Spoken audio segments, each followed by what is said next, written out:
Welcome everybody to look at the second film in the Tales of Adventure Collection number 6 box set, and it is 1957's Abandoned Ship.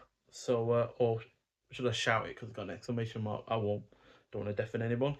So yeah, this is directed by Richard Sale, who I've not seen anything else from before. It's a survival adventure film, clocking in at 100 minutes long.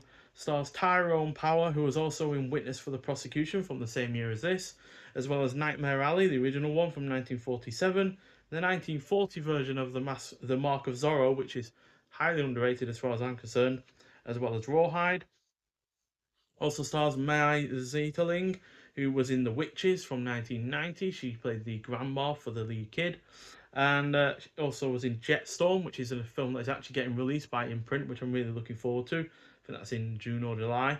You've also got Lloyd Nolan, who was in three disaster films in the 70s: Airport, Earthquake, and Fire.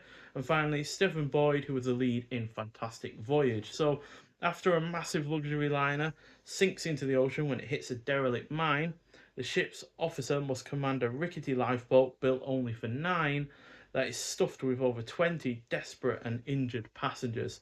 As a hurricane approaches and the many wounded passengers struggle for life, difficult decisions must be made about who will remain on the boat and who must be cast to the sea in order to give others the chance to survive. So, if that premise sounds similar, then this, yeah, will probably evoke memories of the 1944 film Lifeboat, directed by Alfred Hitchcock.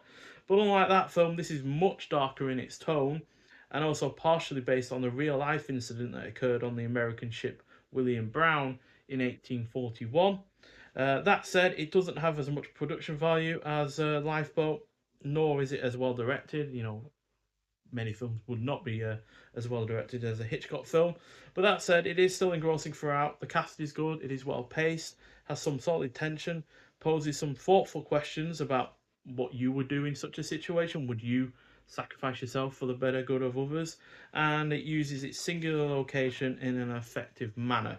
Um, so yeah, overall a really really solid effort. I do on the whole prefer Lifeboat. It just has the slightly better cast and the better direction and somewhat more production value because you don't even see the ship sink. So don't go expecting to see that go down or anything like that.